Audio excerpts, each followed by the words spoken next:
I'm leaving the AC on. I'm trying to be comfortable. Yeah, I got my AC on too. We're gonna sound like shit this week. I don't give a shit.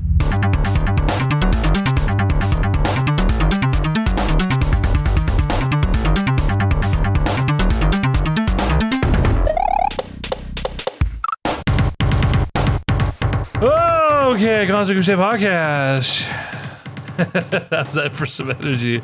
You still sound defeated from my course, I think. I was just gonna say, I have spent all day, almost a 9 to 5, laying in bed playing Mario Maker, and half of that time was spent playing your absolutely heinous fucking level. We're gonna talk about Mario Maker because it's been a goddamn saga the last 2 weeks. It's a good game. It's been great. It's a lot of fun. I have enjoyed my time with Mario Maker 2 much more than Mario Maker 1.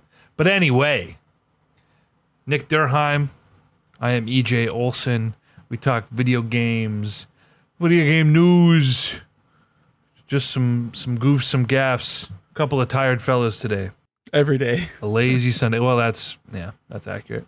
I'm just staring at this big ass picture of you picking your nose right now. We got it like full screen? It's, well, not quite, but it's pretty big. You're not picking your nose. It's just an unfortunate screen cap. Aren't they always? Well, we're chatting Mario Maker again now that we've spent some quality time with it. We're going to talk the Nintendo Lite Switch, which was announced a few days ago. Oh boy, been saving my rage for this one. And we're going to talk a little Splatoon, Nick, because Splatoon, it's been dead for a while, but it'll be officially dead after next weekend. When the last Splatfest happens, people will come back for a day, and then we'll wait for a sequel. Officially, unofficially dead, because the servers still exist. We can still play. Yeah, just no more updates and patches and monthly Splatfests. Yeah, so we'll chat a little bit about that and maybe reminisce a bit, because we had some good times with the Splat Boys. I remember the bad times more than the good times. Oh, that's how it always goes, you know? Let's talk about the Switch Lite first, because this is the biggest news. This shit got just dropped out of nowhere. Yeah. I woke up to the group chat with like 30 messages, and I was like, what happened? It wasn't even like their normal, well, no, I say normal, but sometimes they would drop news at like 6 a.m. our time, but this was at 5 a.m. our time. So I was just at work, I was like chilling out, and I looked at my phone, and I see all these tweets with screenshots and screen grabs from the video. It's like, wow, they really just did that out of nowhere. E3 was like 3 weeks ago, 4 weeks ago, and just drop hardware news out of nowhere. I guess I think it kind of makes sense. I guess if you're looking at it from like a investor standpoint, you know, it's like, here are the games we've got coming out, and then let's look ahead at the hardware for the next quarter, and making those two separate entities, and then having like after E3, I assume the stocks go up a little bit and the investors get excited, and then you cap it off with some hardware news a couple weeks later, and you just continue to build on that. Plus, they had a really stacked E3 showing, all things considered. Like, there was lulls, but beyond that, I don't know where you would fit in a hardware reveal like that, especially when you're competing with everybody else's software reveals. Kind of makes sense to stick to just the games. Yeah, I have no problem with the timing of the reveal. Like, they had something to show and they showed it. Unfortunately, it's what they showed that's, we've got, I think, mixed opinions on. But I don't understand what, you'll have to elaborate more what you think is unfortunate about it, because it seems not like a slam dunk home run, mixing my sports metaphors, but it's still like a pretty, like, it seems like a pretty appealing console, all things considered. I was comparing it to how the 3DS launched, and that was like $250. And with the 3DS launch library, that system didn't have a good game for a year after it came out. Yeah, the 3DS really suffered for the first couple of years until they got, a legit Pokemon game. But let's break down what the new device is, and then we can kind of give our opinions on it, because, like I said, it's mixed. It's not a grand slam, as you so eloquently put. I said slam dunk and home run. I didn't mention a grand slam. Grand slam, dude. I just mixed your mixed metaphor. It's true. Whoa! A grand slam in basketball is when you dunk 3 basketballs at the same time.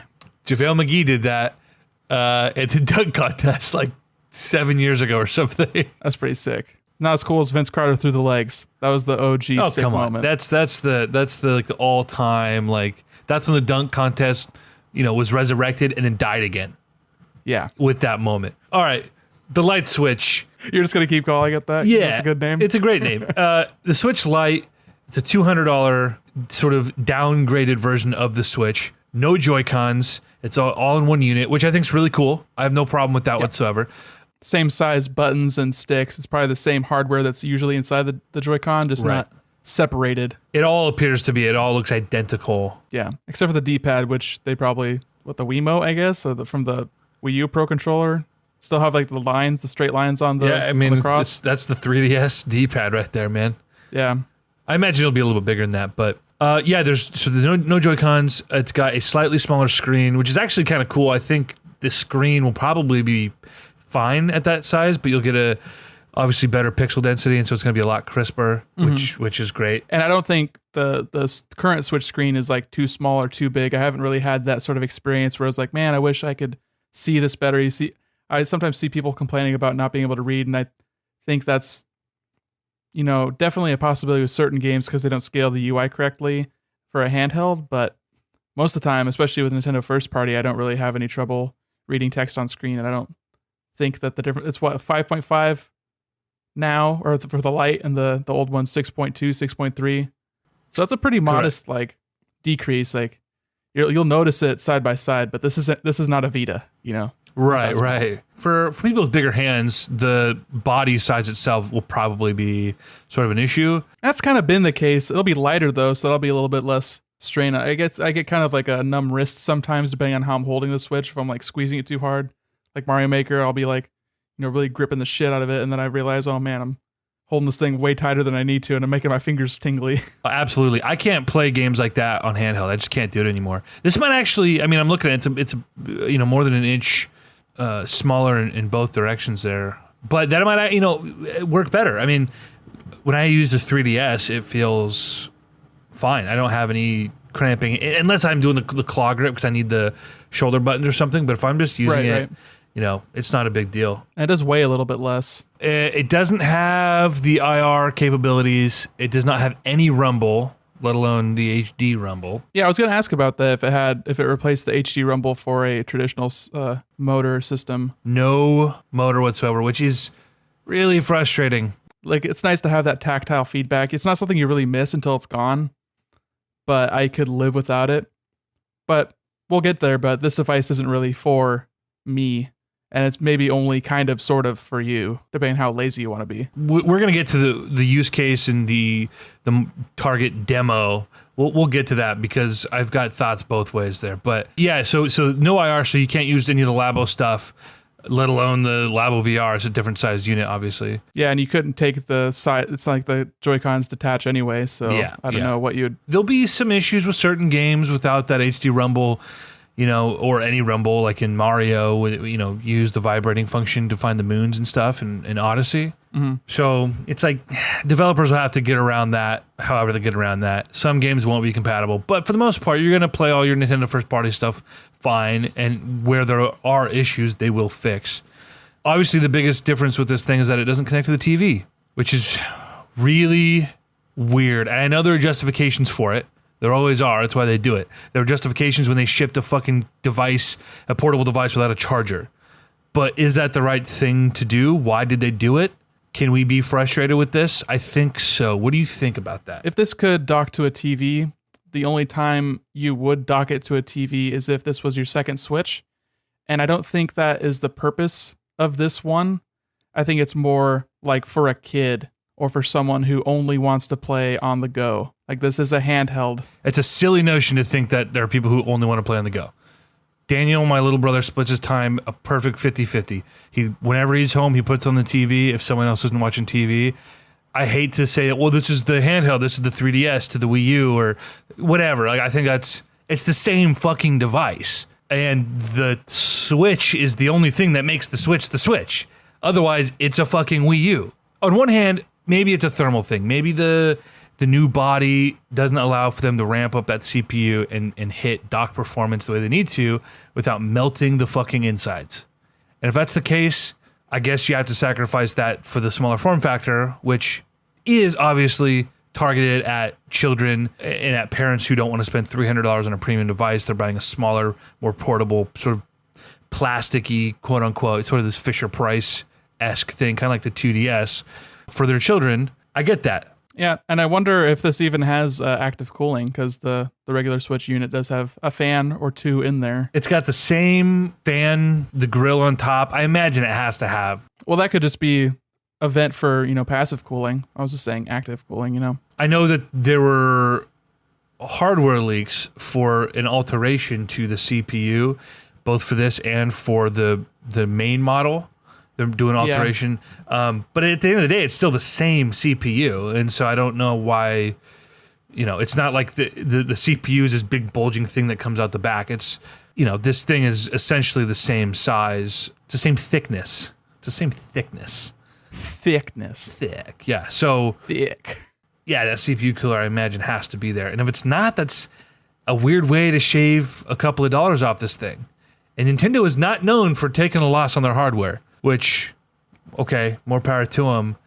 But cutting the TV functionality seems egregious to me. Not just for those of us who want a second Switch, or who would love a portable and a docked version, but having the ability to do that, even if it was like a cable you plugged in, or even if it was like you have to buy a separate dock. Obviously don't include a dock, but this even has the exact same USB-C port. Like, it just seems so weird to me. Well, I mean, so does my phone, but my phone doesn't attach to the TV. That's not like... Could, if you wanted to, you just gotta buy a cable. Absolutely, you could. No, you'd have to get...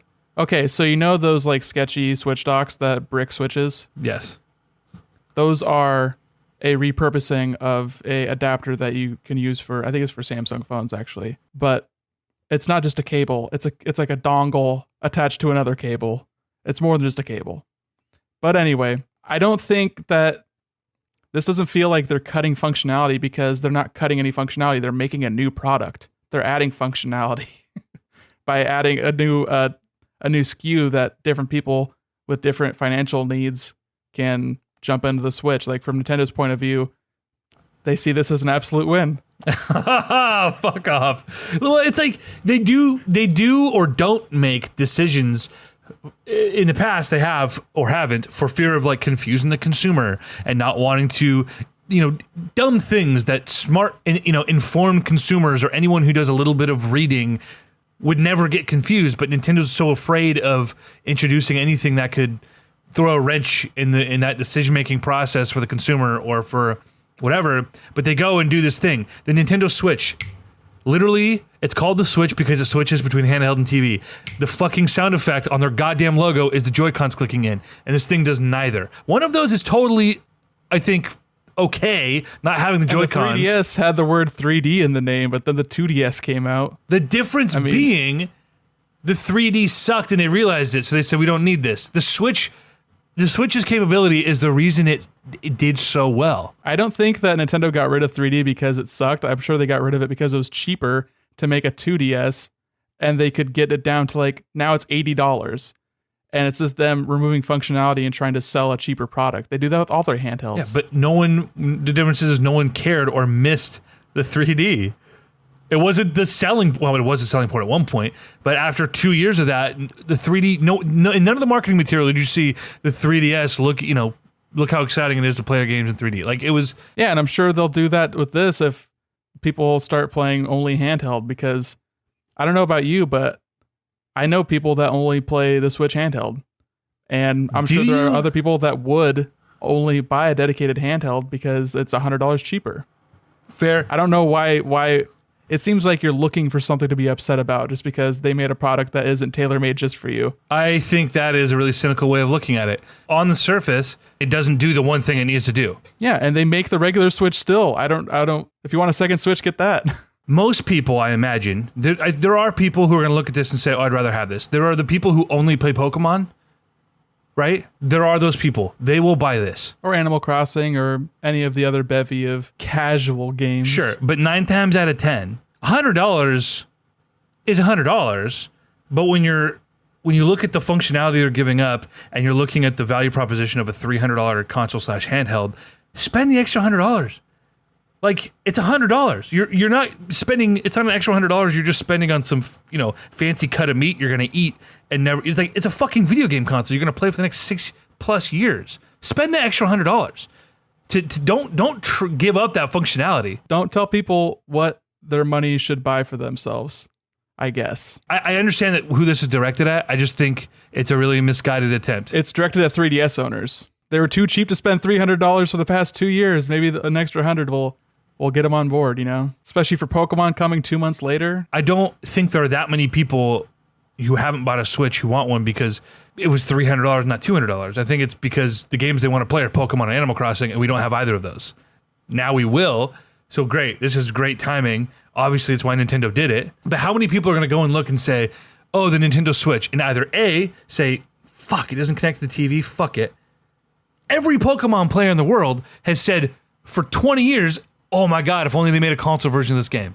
And now they have it, and they're going to say, fuck it, I'm going to buy the handheld version. No! I don't know if every Pokemon player's said that for the past 20 years. It's a very dinky kind of handheld experience, and the new one doesn't look like it's going to be, not going to blow anyone's mind. Well, not us, no. We clearly see through that, but there are plenty of 10-year-olds out there who are going to be blown away by playing Pokemon on a giant television. Yeah, and they'll be just as blown away if they get a Switch Lite for Christmas and they're playing it on that nice widescreen with an actual pixel density that you can't count them with your fingers. That's also true. I'm not saying this isn't a step up. I'm saying leave it to Nintendo to do something they should do, but bungling it in some way. And either getting a lukewarm reception or upsetting people. Like, why is it that difficult? Why? And why do we have to try and justify what they did? We know why they did what they did. I don't care why they did it. I'm saying they shouldn't have done that. And there's a way to have made everybody happy with this product. But dude, it's got a D-pad. It's got a D-pad. And you know what they fucking come out and do? Listen, they come out and say, there are no plans to bring a D-pad to the traditional Joy-Con. Fuck you, Nintendo. That's fucking stupid. Well, we don't want to confuse the products. We don't want to confuse the consumer. The Joy-Cons are meant to be played with other people on the go. You can't do that with a D-pad. Fuck you, Nintendo. I'm so mad about this. EJ, you're getting mad over nothing because that's just PR speak. They just say, we have nothing to announce at this time. I mean, it's just they control their own marketing. Like, if they have something like that, they'll announce it on their own time, not when they're being asked about a separate product. You're not going to pimp out a product that you don't have in replacement for a product that you're trying to sell in that question, Case in point. If you're going to drop this fucking product with the one thing people have been asking for 3 or 2.5 years, and now people are in an uproar about it. That's the one thing people have been asking for. What have people been asking for more than a D-pad? Good internet. Being able to, message your friend or not have to add someone's 9-digit Mario Maker code once you've already added their 12-digit Nintendo Switch ID. I'm talking about the hardware itself. Okay, the console itself. Yeah, Nintendo's online lacks, and that hasn't changed. Bluetooth audio. Joy-Cons that don't have a drifting left stick. Oh, okay, let's talk about that. I just had my second set of Joy-Cons go haywire. It is insane that they, only offer a 6-month warranty on a brand new set of Joy-Cons and only a year on the console, especially when they knew about this hardware deficiency. And that now I'm just fucking screwed because Nintendo made a shitty product. Yeah, I wonder how much they actually knew about it because the Switch was obviously rushed out the door because they had to get the console out with Zelda to save themselves from the death of the Wii U. Listen, if we knew about it within 24 fucking hours of the product launching and Nintendo didn't know about it after 2 years of a dev cycle, fuck Nintendo. Yeah, but they ended up hotfixing and they fixed later revisions of that issue, which was a connectivity issue, not an actual drift issue, which it might still be that. But I know that people would send in their Joy-Cons and they would get them back, and it was the same Joy-Con, had the same serial and everything. And it had a piece of foam with a magnetic. It's like getting signal interference or something from the backside of the underside of the stick. Yeah, they need to fucking get that shit figured out because obviously it's not like they make this stuff. They're just walking it through a warehouse in China and be like, oh yeah, this will fit. We'll use that. How much you want for them? I got $20. They're like, all right, you get the whole bucket. The Switch Lite, I think, is a great product in concept, targeted at an audience who is yet to make the transition. Totally agree there. It's frustrating that they nerfed this thing. I think that's going to cause issues down the road. People are going to buy this thing, and surprise, this doesn't hook up to the TV. Then that's going to be an issue, inevitably. And like I said, I think people might look at this and say, well, it's not, I might as well pay a little bit extra cash for the wireless controllers. And, this thing has no kickstand. And so it's like, and they're going to start marketing this probably, hopefully, differently than the Switch. But I'd leave it to Nintendo. I wouldn't be shocked if they continued their normal Switch marketing, the fucking hipsters on the rooftop, and throwing the thing in the backpack and multiple Joy-Cons on the bus, but just sell this, and there's going to be a lot of confused customers out there. The one Switch Lite commercial you see every 6 months might have that disclaimer, but I feel like this is going to cause some confusion, and for a company that does not like introducing that sort of conflict for their apparently idiot consumers based on the decisions they make, this seems really strange to me. So yeah, I don't know. I don't see this. I see this being an issue. I see it still selling well because, like you said, there are plenty of people who only want to play Pokemon. It's $100 cheaper. That's the big thing. $100, man. I don't want to sound like an asshole, but I feel like $100 for a piece of tech is not that much money. Yeah, and most people don't spend a lot of money on video games. We're in the minority. You have how many Xboxes do you have? And how many do you play? I would never compare those spending habits to the average consumer, but I just mean for something that you're not going to buy another thing for another 6 to 10 years. What's $100? $100 is cans and bottles for a fucking, for 6 weeks. I mean, if you are buying LaCroix like you and I do. Yeah, we could buy a couple of Switch Lites with our bottle drop. Dude, bottle drop? You have bottle drop up there? You use it? Is that like a specific thing? So you get these bags and you have a customer SKU or whatever, and you basically just fill up these green bags, slap your sticker on it, you just drop them off, and they count your cans, scan them into your account, and so it's like you can go in and pull whenever you want, and it's like, oh, we've got $210 in our bottle drop account. All we had to do was recycle the way we normally do and drop it off. We don't have to get our hands sticky, you don't have to feed machines, and it's just like a little savings account you have going. And like you said, the amount of LaCroix that comes through this house and the amount of beer that comes through this house. We have that. We need to actually set it up because when we went there, I didn't know how it worked. So we just treated it like a normal like bottle return kind of thing. Okay. We just had like a little cart, little shopping cart basically full of our bottles and cans, and we just did it ourselves. I think if you You have to like buy the bags, how does that work? Next time you're up here, we'll make a day. Yeah. Where we'll set up we'll do the bottle thing. We'll get some Thai food. Oh. We'll hang out. We'll chill hard in my cozy little basement dwelling. It's funny. I met up with someone whatever day I came over to your place last. I was over at Chance's house, and we're saying bye, and he's like, what are you doing the rest of the day? And I'm like, I'm gonna go sit in Nick's basement.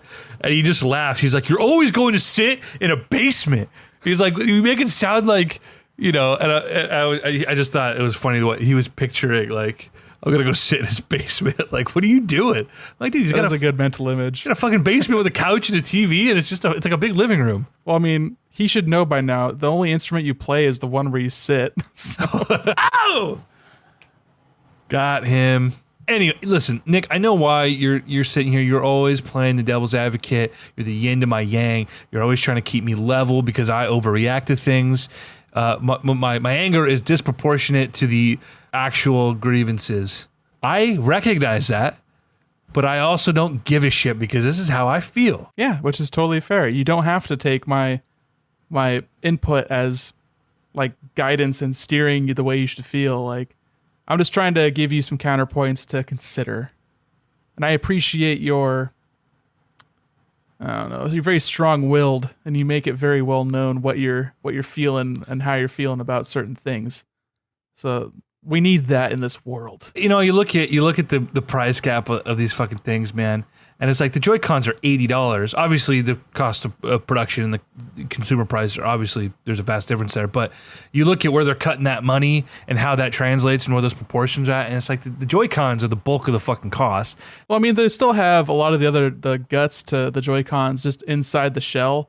You still have all the buttons. You're not missing any. It's not like a Vita where you don't have 2 sets of triggers. All the buttons are there. It's still got the gyro. So They still use that in quite a few games, like the Splatoon for aiming and Breath of the Wild they kind of use that for like fine-tuned aiming for a lot of their stuff. It just doesn't have the auto brightness because it doesn't have that little sensor in the screen. If you use auto brightness, you're a terrible person. Set it yourself like a normal person. It's too bright. What do I do? Fucking goddamn it. You press the button, you slide the slider. Here's a question for you. Do you think the ability to dock or to output is going to be a hardware limitation? Or do you think this is going to be a software limitation? Or do you think that there are going to be somebody who just tears apart a dock and does a little mod and makes a cable that will allow this to output, Well, people will mod it pretty immediately. But I mean, you can mod the original Switch to do like video capture and like output of the handheld resolution, handheld screen. So I don't know. That's not going to be comparable. I'm pretty sure it is like a chip built into the console itself. Maybe not. That might be what's in the dock itself is all the hardware necessary for it. But it would probably be a software thing where it doesn't have a boosted clock speed and like because they actually, they limit the Switch, the CPU quite heavily when it's in handheld mode to try and preserve power and keep thermals in check. But when you put it in the dock, then that clocks it up and then outputs to a higher resolution than the screen can even do. So it would make sense that it's a software limitation. You might get people hacking this thing, but I don't know if it'll even fit in the current dock. It wouldn't need to. But like I said, it does have that weird little cutout. Both like if you look at the product images, you can see the cutout on the back of the console itself, and you can see the two little dots on the bottom where the USB-C charging port is. So I wonder if they had originally planned on it being dockable and they just decided not to, or if there's going to be a Switch revision later, they're going to be modifying the dock and they're going to be like, haha, surprise, you can dock the handheld only one now, or what? I don't know. Yeah, I mean, yeah. I'm not in the R&D room figuring out what they're doing when they're doing it, So that leads to so many other questions, right? Is it just going to be a software limitation? Someone's going to hack it and you're going to be able to put that, output to the TV, but you're not going to get the full performance because it's being told to only run it in mobile mode, which is quite underclocked for that lower resolution. So in that case, your game's going to look like shit. But if you can prove that with minimal effort, it's dockable, then essentially it's like, okay, is it a thermal issue? If it is, Nintendo, can you be transparent about that at least so that the people who are upset about this will be understanding? Like, if it's a thermal issue, we get it. I don't. When have they ever been more transparent, especially when it comes to hardware? I feel like their hardware choices are the things they keep the most tight-lipped about. I know. It's a new era, man. It's a new era for Nintendo. And you would hope that they would learn from the mistakes of the past and that they, could be a little more consumer friendly the way some of the, the other companies like Sony and Microsoft are. Yeah, I just don't think that this is egregious enough to be calling it like a mistake. Like it'd be cool if it still had that feature, but I don't think it's really missed for a console that's being touted as the handheld version of the switching main version. And if you want that ability, you fork over the $100. Like, it's two different classes of like people who want this kind of product. That's also frustrating on the other hand then that, okay, we have the handheld version and we have the non-handheld version. Well, is the non-handheld version going to be, significantly stronger? If it's just going to be a home console version, then where are our perks?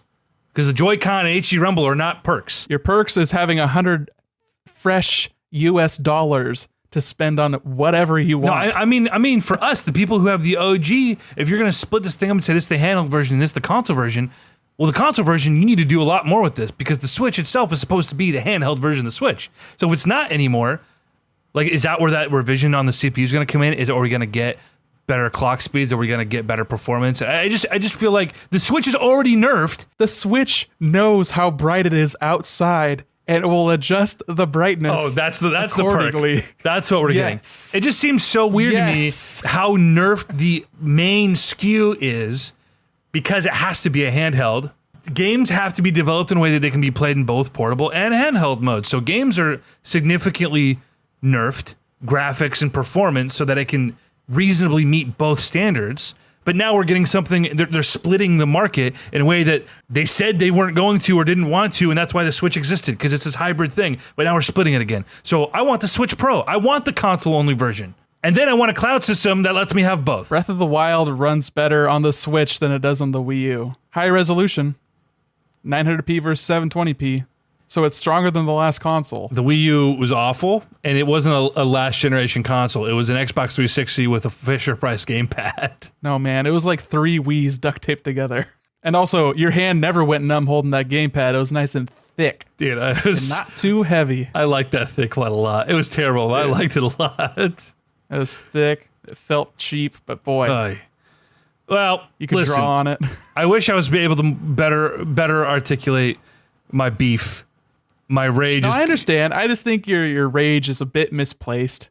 I'm just saying it's fine to be a little bit like, why doesn't it have this thing? Like, I wish they would be more clear about that. But at the end of the day, it's a $200 Switch that's for people that have had 3DSs and DSs and Game Boy Advances. Well, probably not, because it's like 10-year-olds that had a DS that was a hand-me-down. Then they got their own 3DS, and now they're time to graduate to the Switch Lite. And it's like, oh boy, can't wait to play Pokemon on this thing. What's a national dex? Is this enough to entice those people? Like $150 maybe, right? Like $150. That's cheap. $150 would be super cheap. Is this really enough with the stripped back features? Is that enough for those people, again, to look at that and say, oh, now I'm on board. Wait, it doesn't do X, Y, and Z? I think it's enough for a good spread, because you have the 2DS at $80, the new 2DS XL at $150, the Switch Lite at $200, and the full-blown Switch at $300. So you've got this wide array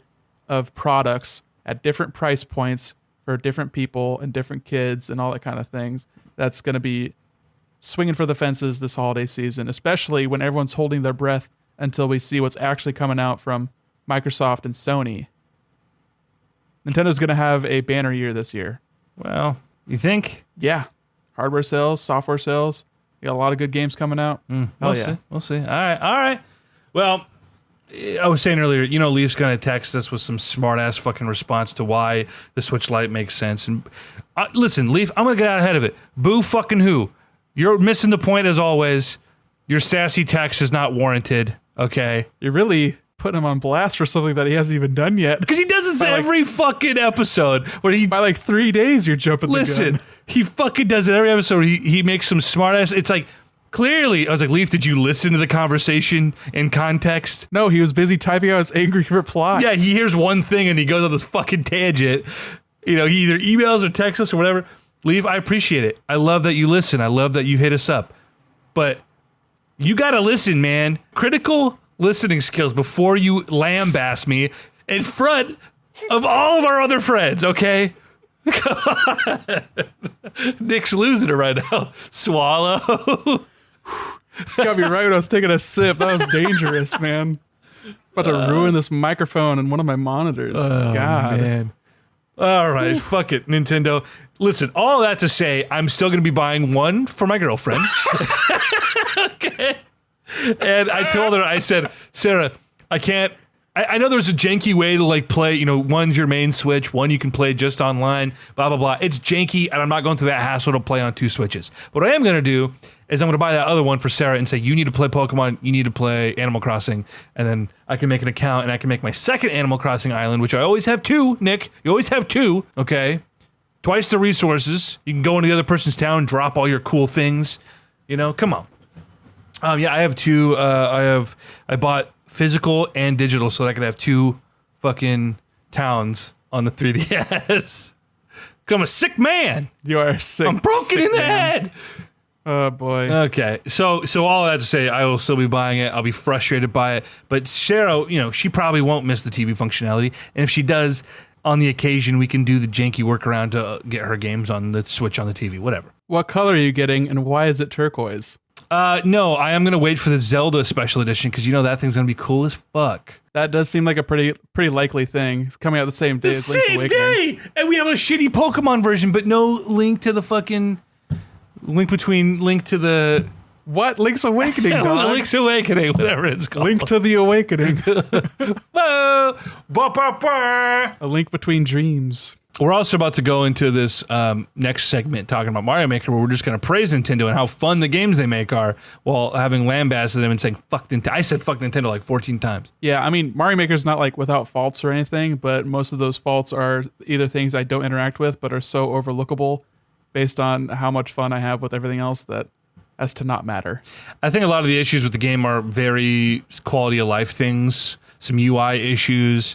And they made pretty major additions and patches for the first game too. Yeah, and that was back at the Wii U days. Yeah, so this will certainly improve as we move forward. But Nick, I feel like we're already at 43 minutes here in this podcast. We have so much more to talk about. This game has blown the doors off of my my recent lapse in gaming. This is the second weekend in a row where I have foregone all my responsibilities and just sat either on the couch or in bed and just played games for like 10 straight hours. So that's good. It's not good, but it's great. No, it's good. It's great. There's so much to talk about when it comes to the actual game itself, the levels you've made, design principles and concepts. And talk to me a little bit about, you made a couple of levels. I was there for one of them that you were finishing up. And then you made a second one, which is a real son of a bitch to play. And my brother and I and a couple of other friends, it kind of became this like world record, who's going to get the fastest time trying to speed run this insanely difficult level. We have to be damn near frame perfect. So last time we talked, this is a long intro for you here. Last time we talked, you were lamenting your lack of ability, your lack of creativity. Have you overcome that? How have you? And what's your experience building been like? Well, I feel like I can recognize what I like and try and search out ways to enable myself and others to play that way. And that has been a big jumping off point for me in terms of not just being creative, but just getting that first step. And I've been inspired by a lot of both the single player and just like the most popular courses that they sort of shove in your face in the course world. And that's been a lot of fun, actually making these levels and tweaking them. And like, it's the minutia that I love when I'm songwriting, where you're like, I like this part, but how can I change it to make it just a little bit trickier, a little bit cooler, a little bit more fun? Make it so that there's different avenues, different ways to go about the level to try and encourage, like, you've been doing the speedrun stuff, and that's like so fucking cool. That's so gratifying to like see different people chasing after a world record for something that you made. You're like, God, that's so tight. That's so tight. And it's the experience that I would have loved to have had in the original Mario Maker, but I just didn't have any desire to make levels. And you were the only other person with a Wii U, so it's like, what am I going to make levels for you? You just even like playing Mario games. You got it so that Daniel could fuck around and make him a level 30 Bowser so that he can jump over them all and beat the level. He's like, oh, but you didn't do the thing. So that was just a different experience. That was a different game, a different era. But this, I'm just like having a lot of fun deep diving into all these crazy levels that people are posting online. And even this, the really, really clever, I love the really clever puzzle levels. And I was probably talking about this last week too, so I don't know what I'm retreading on, but it's just, I see a lot of inspiration everywhere now that I've like actually started making some levels. And I don't know how crazy I'm going to go with making. I feel like I'll just sort of play until I get a cool idea, and that'll probably be the inspiration for my next level. Like, I had a lot of fun with this most recent level. You're talking about how brutally difficult it is, and yeah, it's really hard, but I like playing it because it's really hard. But I had the most fun was just like sprinkling in the visual design and like making a sort of narrative almost with just like I've got all these fire flowers everywhere. And the first level, I was just having you spin jump on Spinies because that was a fun thing to do. But now it's like they have a reason for being there, and Mario is traversing this level for a reason. And it's a swamp area, so I put in the piranha plants. So the only things that you're interacting with this level are the Spinies, piranha plants, and these Goombuds, which are like little Goombas, but they have like plants on them. They got bud plants on them. So it's all forest themed and everything. So it's just like, I really like how everything is cohesive in a design aspect. Right. Yeah, it was interesting to see sort of your journey from that first level you did, Spring Delivery, where you were just struggling initially to come up with a cool mechanic. Like, what's this level going to be about? Right? What's going to be the thing that you're doing in this level? And you settle on, hey, you're gonna have to take the spring with you throughout the level and use that to traverse. Otherwise, you're not going to get anywhere. And that's a cool concept. So for me, it's really interesting and it's really fun. Not just because we're buds, but because I genuinely like these more creative levels where it's not just simple platforming beginning to end necessarily. It's not just 1-1. Right, exactly. It's and it's not, what you see a lot of the shit online. You see the auto run. You see the puzzles with all these trap doors and dead ends that lead nowhere. You got things that jump out at you, the surprise deaths. That's bad design to me. That's not fun for me. What I love about your levels is that what you have to do is so fucking obvious, right? Once you figure out that mechanic, you're like, oh, duh. Nothing's jumping out at you, and it's not Mega Man 2, where it's like you have to be frame perfect and memorizing, like the spiny jump one. Your first spiny jump is extremely difficult and is like you really have to, especially to get a top speed, you have to like perfect the platforming, right? You almost have to be frame perfect in that platforming. But you think about that when you're building, Nick, and you for example, in that first half, you bounce up the spinies, up the thwomp, and then there's a thwomp that hits a switch and it builds a platform. And now there are multiple ways to get to the next part. You can either, you can all do it in one go and hit the thing, or you can land on the platform and wait. You can jump to the turtle and use him to hit the thing. There are different ways to turn those switches on and off. So if you aren't as good in doing this all in one go, you're able to accomplish it in a different way without compromising the shtick of the level, Like, that's good design. Yeah, and that came about in like a very natural way, because originally when I was first putting it all together, the only way to do that was by kicking a turtle shell into the opposing on-off switches and doing it that way. Otherwise, you'd be stuck waiting for the thwomp to go across again.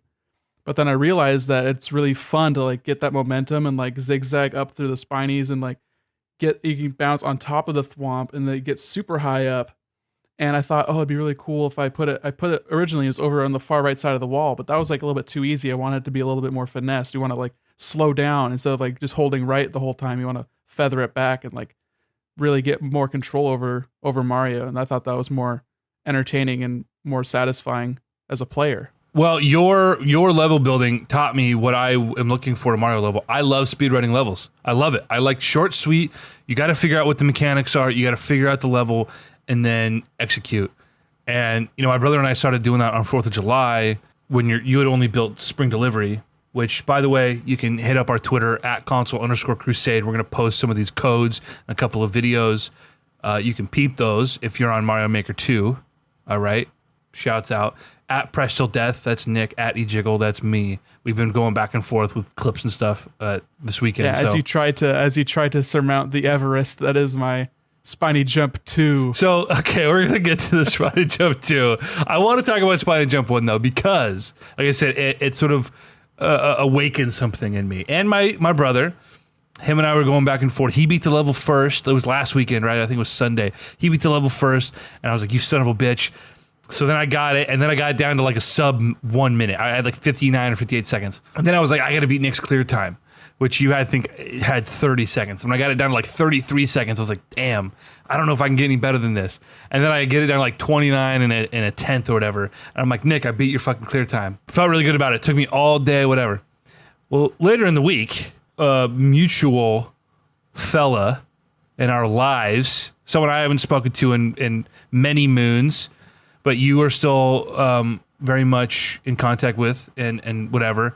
He saw us going back and forth on the Twitter, and he fucking beat my world record on that goddamn level after spending hours and hours. And when I say hours, I mean fucking like 9 hours trying to perfect it, throughout the fucking day and nailing it and then talking shit to my brother. But he fucking beats it by like a half second. God damn it. So that, I don't know, it was a couple nights ago, and I couldn't really play during the week, so I was like, fuck. And I was like, I knew he did it to get under my fucking skin because he's got 2 world records. One is on Max's level that he probably didn't try particularly hard to get the world record. And 2, the one fucking level that we were all going back and forth about on Twitter. And so he gets it. He throws it up in my business. And I said, God damn it, I have to take it back. I mean, I was telling him to play my level too, because I want as many people to put their hands on this thing as possible. I want to see what everybody's like strategies are and how people accomplish what they're doing. But he beat that level, and then he beat it again, and then he beat it again, and then he spent 6 more hours trying to beat my world record. That was the driving factor there, and you know it. You know it. I don't think he spent that long on it. I think he found something that you never found. Is there did I miss something? I think you might have. Because I posted my playthrough where I took the world record back. If I missed something, I would love to know. It might add a little bit of context into what I replied to you with. Wait. You said, damn, dude, took the low road. Isn't that what you said? Yeah. See, now I have to go back through. I gotta find this video of me completing this fucking level. Talk to me here. Don't make me go back. Let's do this live on the air. I wanna see how you feel, if you figure it out or not. Really went the low road. Okay, I jump, boom, boom. I'm What's going the up. lowest road?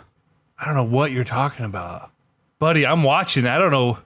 What am I missing, Nick? Is there a skip where you can jump over something? There's a low road. That would imply Yeah, no shit, asshole. But that there's a high road. What's the low road, EJ?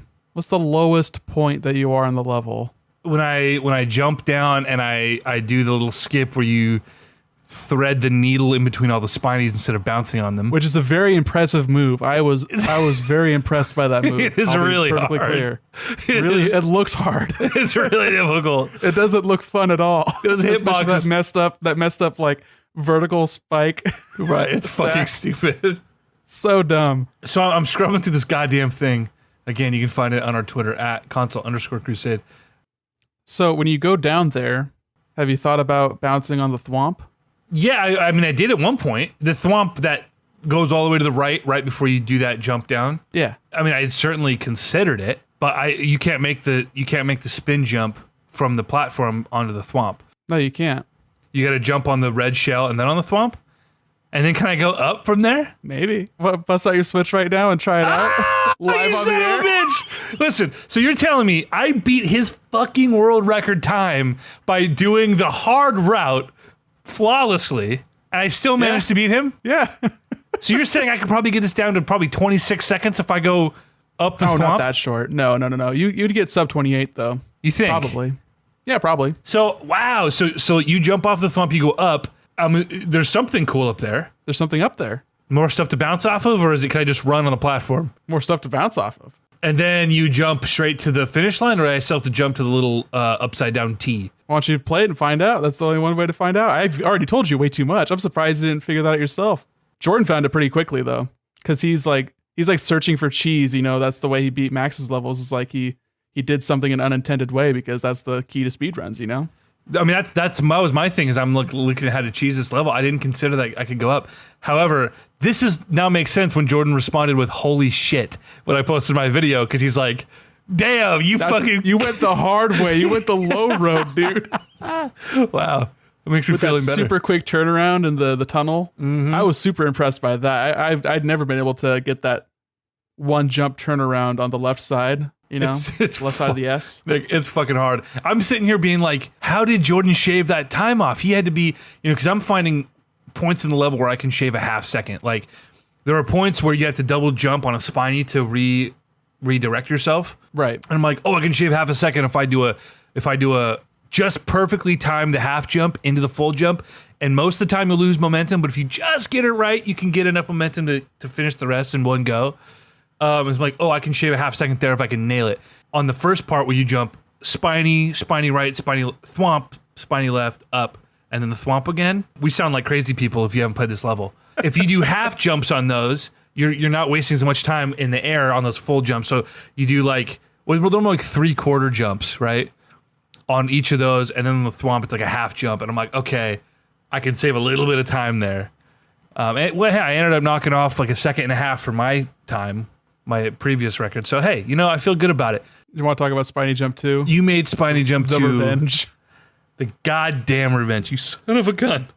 Yeah, so it took you, you and Andrew both took about 40 minutes to an hour getting through Spiny Jump 1, as I still have it call it now. Initially, yeah, right, of course. And then you both got down to like a minute or so, and then you started your world record chase. Yeah, buddy. This one is a much longer level. It's broken up into sections. Each section probably could be a level akin to Spiny Jump. My clear time for it is 54 seconds. I don't remember. And I feel pretty good about that clear time. I felt pretty good about 30 seconds for my clear time for Spiny Jump 1. But then now that you guys have got it down to 28, I wish I could like compete with it. But as the uploader, I can't actually submit a new time. And also, if I play through the level normally, it doesn't even give me a time at the end. It just says dashes. Just really annoying. But I hope that you guys can beat this level, and it would be cool if you speedrun it, but I understand if you don't. Like, it's not really built for that. It's not really a level that has a lot of ceiling for optimizing. You know, Right. it's pretty much like just execution. It's purely execution. There's like one right way to go about it. So I mentioned this earlier when we were playing it, because we spent quite a bit of time, my brother and I, in Discord with you, trying to, get through this thing. There are 3 sections in that level and 3 checkpoints. However, the difference between Spiny Jump 1 and Spiny Jump 2 is that there are significantly fewer repeatable sections, right? Where it's like, hey, if you can just execute this flawlessly, you're good. There's way more room for error with the hitboxes and some of the narrow gaps where it's like, you know what I mean? It's not as repeatable. So it's way harder to speed run, even if you are running really, really well. It's just, this is a level where it's figure it out and just get to the end. And I'm getting to the end in different ways. I'm getting to the checkpoint in different ways every time. Mm-hmm. And you're starting to get better, but it's just, it's so much tougher. Like that first tunnel, the margin for error is so slim that it's just, you're finding 4 or 5 different button presses that barely get you through at the right, you know what I mean, just at the nick of time or whatever, and finding new ways to die. I'm still finding new ways to die that I did. I'm like, oh, I never hit that block before. How did I do that? So yeah, but for me, like a lot of the execution in the first one was kind of like brain dead. Once you figured it out, it was like really easy to just do. Like you said, it's a hard level, but all things considered, I don't think it's like super hard. Like it's just holding right and like spin jumping and like either doing a long press or not pressing at all. Like that's a lot of the input for that level, except for that end tunnel that you got down to a science. And that was the most time that you spent with the level, was like honing that one thing, right. Which I think that's the most fun part, is like getting that execution down perfectly, which Spiny Jump 2, there's a lot of that, especially in that first tunnel, which is an homage to the tunnel in Spiny Jump 1 right after the checkpoint, where it's like, how long did it take you to get through that tunnel the first time? Quite a bit of time. But now you can just blow through it. It's so easy because you just do a short jump and then you jump, hold left, jump. Like it's really easy now. But yeah. I wanted to play off of that and be like, listen, bitch, you're gonna have to do like a middle press jump in the middle here, and then also there's spikes 2 tiles away on the right side, so you're gonna have to turn on real quick. I really wanted to play with that concept. That's why it's the sequel. But yeah, definitely not a speedrun course. There's not really a lot of room for error or room for improvement, I think. I'm sure it very easily could be beaten my score. Like, that's not saying that my score is the best score that's possible, but like, and also at the same time, you see a lot of these courses that are on the popular play that are 20-second speedruns, which those are really cool. Like, you've played those, but there's not really any room for speedrunning. Like, you're not improving anything, because they give you a 20-second time limit, and guess how long it takes you to beat it? Exactly 20 seconds.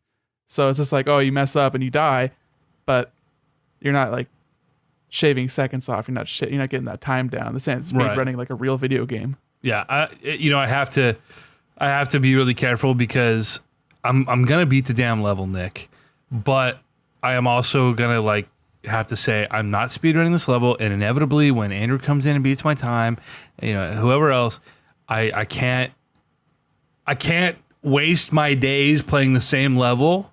I can't spend 48 hours on the same level trying to, beat one of the 2 other people who are playing this level against me. You know what I mean?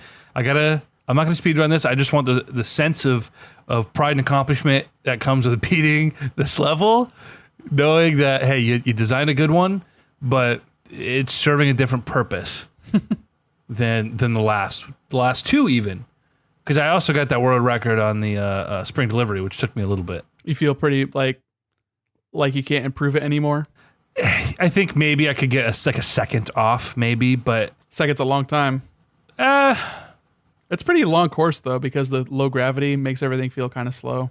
Yeah, I think I have a minute 30 on it. It is a relatively long level. But I think of where I could improve on that level, and it's like... There are really little things, like make sure you jump through the pipe the first time. Sometimes you miss that jump, right? That's the very beginning. If you don't get the 3 platforms at the beginning of the level perfect the first time, you got to restart. Got to reset. The turtles, if you even think about fucking the turtles up, you got to reset.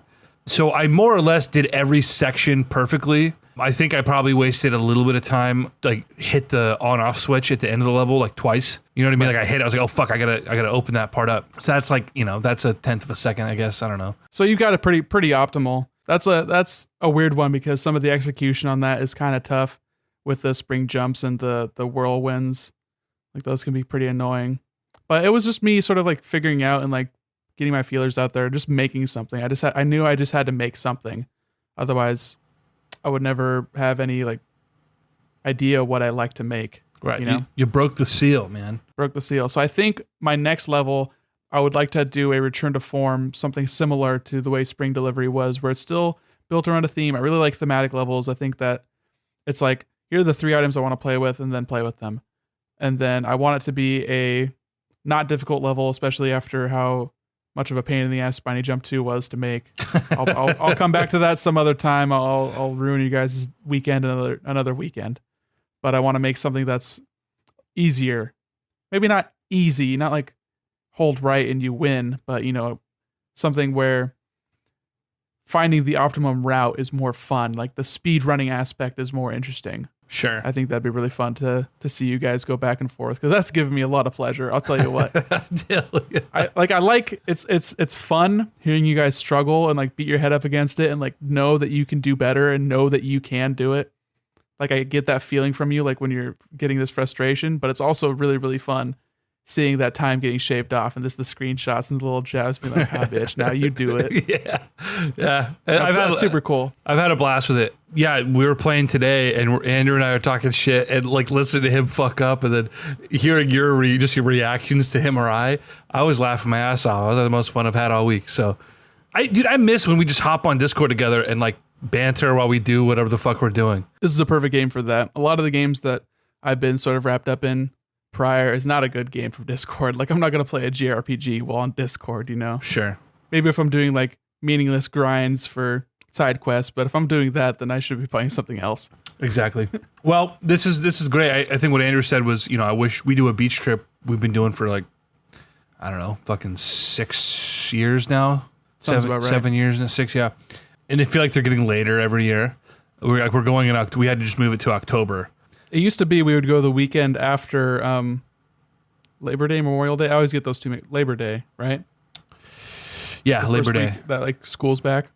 Yeah. So we would go the weekend after that because the beach was always filled up to the last second at that beach house that we go to. Well, they're getting more and more booked. Unfortunately, it's getting, you know, we used to in the off season you could pick any weekend and it'd be available, but now it's like it's ridiculous. It's they're blowing it because. This is a total aside. The people who rent that place only rent it to people that they know, and then like the network of people who have stayed there. So as the years get on, more and more people have stayed there, and then get the contact info. And that, so now it's like fucking just crazy. But he said, "Man, I wish the beach trip was sooner, so we could like capitalize essentially on the Mario Maker hysteria." Because we did that a couple years ago when Mario Maker came out. We just sat there fucking around, taking turns. Yeah, I remember that. This is a way more optimal version of it, not only because we all have Switches. Yeah. But it has like proper multiplayer and which I haven't tried yet. I don't know how that. I know the online one is hot trash, big surprise.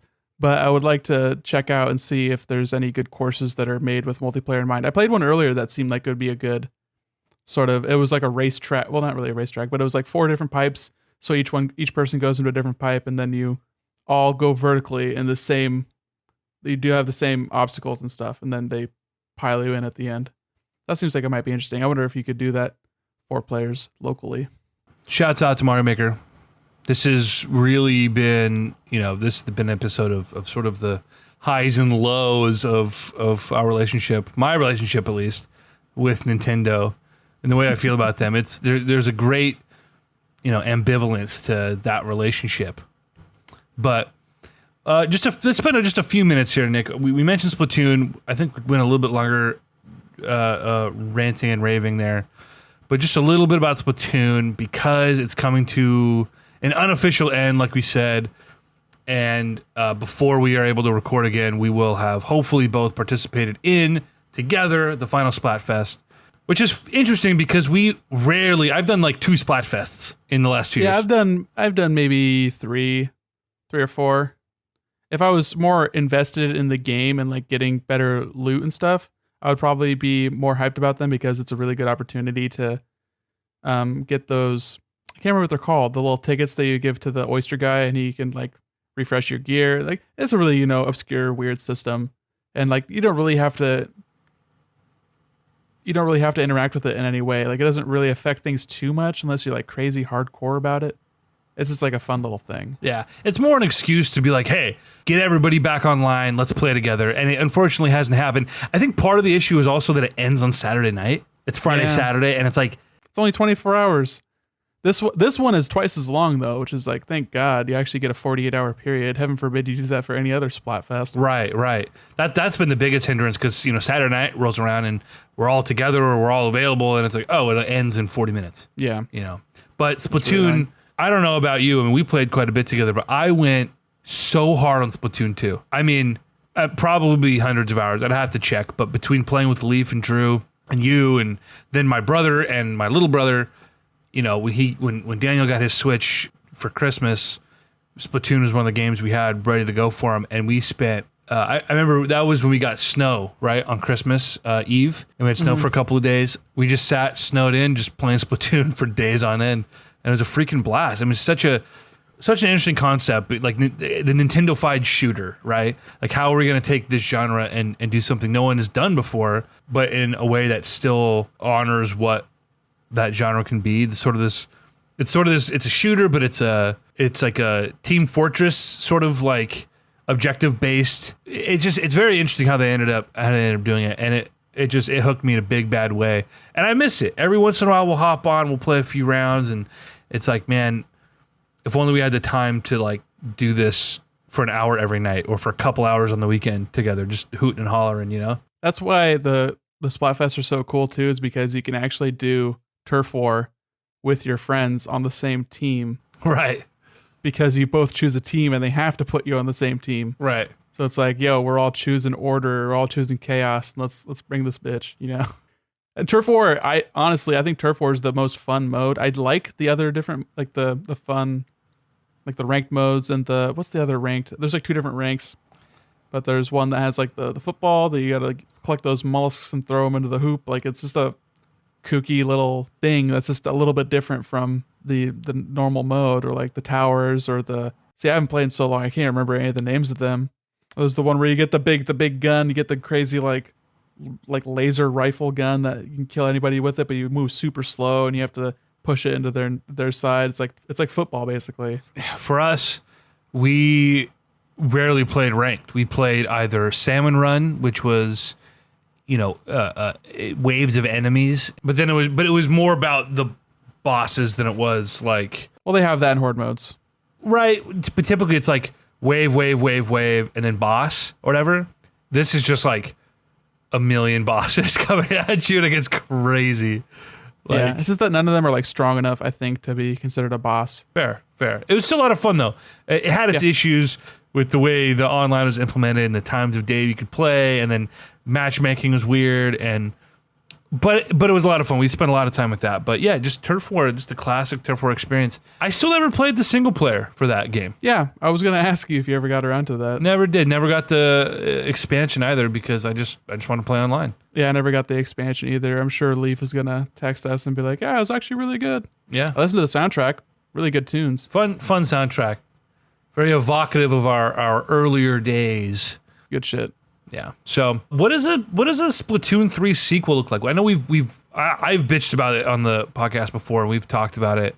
It's just going to be like another port of Splatoon again, and you gotta have to sell another version just to renew interest. What does that look like? Yeah, I don't think they could get away with that again. I think they succeeded so much with Splatoon 2 over Splatoon because it was the one on the console people wanted, and they could totally just coast on that. I mean, they've done that with Mario Kart 8 Deluxe, and that game has sold like 15 million copies. So like, yeah, by all means, Nintendo, make the good games you made on Wii U available on the Switch. A Splatoon 3, I think, would need a lot more to like be a reasonable selling point, because Splatoon 2 is already on the system. And yeah, it's not going to get any cheaper, but like, it's got the established fan base. If you're going to put out a sequel in the same system, it's got to have something worth getting it for. Absolutely. So what do you think? What do you think Nintendo would do, and what would you like Nintendo to do with a Splatoon 3? We've talked about this before and we've argued about it, but I think they could absolutely do a battle royale mode. I think it wouldn't work. it could work. I just think so much of Splatoon is based on painting the ground and moving in that paint that it would be a completely separate thing. And what would be the point of there being a Splatoon Battle Royale if it's nothing like Splatoon? I recognize that point, but I think a Fortnite with the Splatoon characters in the Splatoon world, but with that travel system, the way to navigate the world, you can paint the walls and you can turn into a squid. Like that would add a really, really interesting wrinkle to a game where you're just killing things. And maybe instead of building things, you're using that method of traversal to interact with these really vertical worlds or whatever. You know what I mean? Like I think it could be really interesting. I would actually be curious to see Nintendo's take on that, and not a copy paste of something that exists, but the idea of a battle royale, but taking those mechanics in Splatoon and doing the Fortnite thing with it. I think that could be really interesting. I'm sure it could work. I just think it's trying to fit a square peg into a round hole. Like just because it has guns doesn't mean it's ideal for a battle royale. I think Breath of the Wild is much more suitable for a battle royale. At the end of the day, I hope Nintendo doesn't do a battle royale, but oh yeah, I get that. I get that. You know, H1Z1 with fucking Zelda characters. Yeah, sure. Or just like stealthing up on people because they can't hear you because you're crouching, and like finding weapons. You have to kill bokoblins so you can get their cool weapons so that you're better equipped against the opponents. You're fighting someone and their sword breaks, so you're just like, oh, yeah, you're mine now, bitch. Well, it's funny because the battle royale genre is so diverse. When you look at some of the OGs that were hardcore, the PUBG, the H1Z1, the whatever, where it's and they all have like a survival sort of. That's what they are. They're built out survival games. It's a survival game, but with 100 people that you're competing against. It's not a shooter. Shooting is like secondary to that. You know, it's you finding things. It's you getting kitted out and being like, I need to make myself stronger so I can survive somebody else trying to kill me. I feel like Fortnite and Apex have just become essentially just PvP shooters with like really weird mechanics in different ways. You know what I mean? And that's, so when I think of Battle Royale, I think less of the OGs who were very much like you could run around a level collecting resources and not running at anyone for 10 minutes. And now it's a very quick kill your opponent, but now you're throwing fucking wooden blocks in their way or, you know, jumping around in your fucking mech or whatever. You know what I mean? So there is no jumping around in a mech in Apex Legends. Oh, really? Yeah, there are no Titans in Apex Legends. Apex Legends is basically just the same as Fortnite, but instead of building stuff, you have cooldowns. So you have like Overwatch cooldowns. So like different characters have different abilities, and it's a character shooter. But you're still finding the guns. Like nobody has like their gun. You're still finding those. You're still finding backpacks. This is a blue backpack, so it's better than the green backpack, you know, that kind of thing. Can you tell that I have not played many Battle Royales? Yeah, I can. Yeah, I don't. Can you tell I've played 3? Yeah, or 2. Not my genre, but that could be one way. When it comes to game modes, I can't really think of anything new I'd want. You can't really improve the graphics of a game like that. I can tell you. You got an idea? Are you familiar with a little game called Destiny? All too familiar. Can you imagine a raid with Splatoon characters and getting better, getting gear and like stuff to plug into your character, unlocking different shirts, different equipments? It's basically doing like a combination of like the single player levels and Salmon Run, but it's just like you and a crew of people running through and like killing one of the single player bosses, or having like a platforming challenge. Because that was like a lot of fun in the single players, all the little platforming challenges and like sneaking around. You have to like actually use stealth in this area because there's a sniper over there. Or imagine that there's 2 snipers and like, okay, you flank them, I'll like distract them over here, you know, that kind of thing. I think that Splatoon is really tailor made for that kind of gameplay. That's interesting. That could be a really interesting sort of marriage there, syncing those 2 things up. That'd be really cool. Obviously, we still need, you know, the turf war and the ranked modes. There are a lot of quality life upgrades they need to make in a 3rd iteration. Oh, yeah. With how ranked mode works, how maps are selected. Like, it needs to be more like a traditional shooter. I think they made a lot of these design decisions out of, like, fear of not having enough players. And maybe that's a valid thing, but as the Switch grows... Or just trying to be a little bit more user-friendly, more beginner-friendly.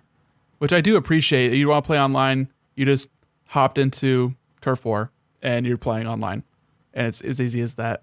But you're totally right. They should have better lobbying systems, especially if you have friends on your Nintendo Switch that it's useless to do anything else with them. Can we at least like get on the same team sometimes?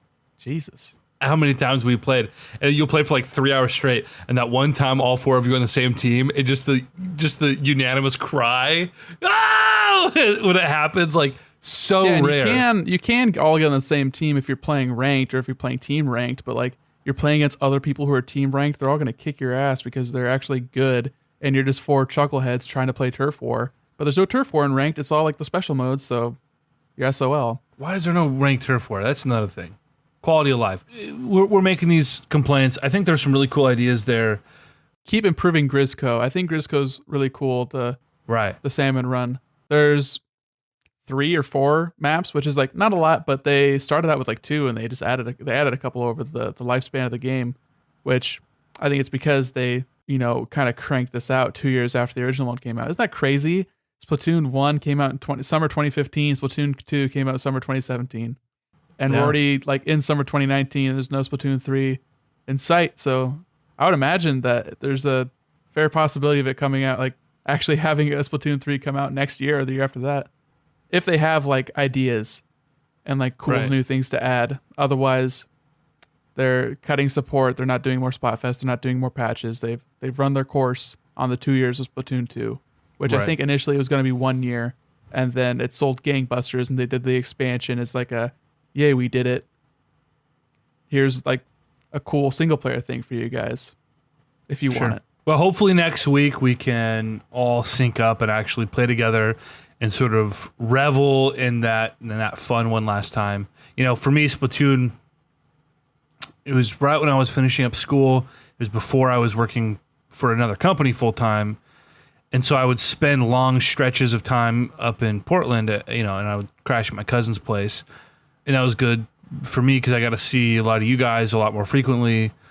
I just remember sitting on the back porch with my Switch with the kickstand, my Pro Controller, drinking a beer, the fire's going, and just playing Splatoon for like 3 hours straight on the back porch, and just like having that time.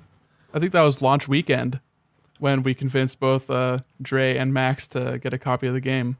They both ended up like selling it or returning it or whatever, but Max fucking hated it. Oh, buddy. Yeah, he was not about it. Yeah. Dude, you got to shoot above the person. It's a third-person shooter. Yeah. Hit the ground. Hit the ground. How do you miss the ground? Well, this has been a very fun episode for me. My blood pressure is probably through the roof right now. I should probably watch that. I am on the Console Crusade Twitter right now. I'm going to just retweet a couple of things. Our Twitter's been so dead. I don't know how to grow a Twitter for something like a podcast without just like spamming hashtags and replying. It's just bigger podcasts. It's so much work, and I just want to.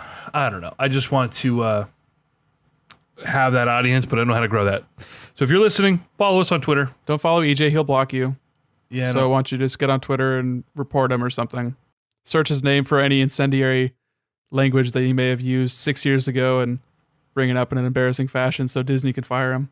And then rehire him in shame 6 months later. I'd be surprised if there was anything like that on this Twitter. Certainly in the past, but those Twitters have long since been deleted. So anyway, Console Crusade, hit us up. I'm going to go eat some goddamn noodles and try to finish your level, Nick. Be careful with that blood pressure.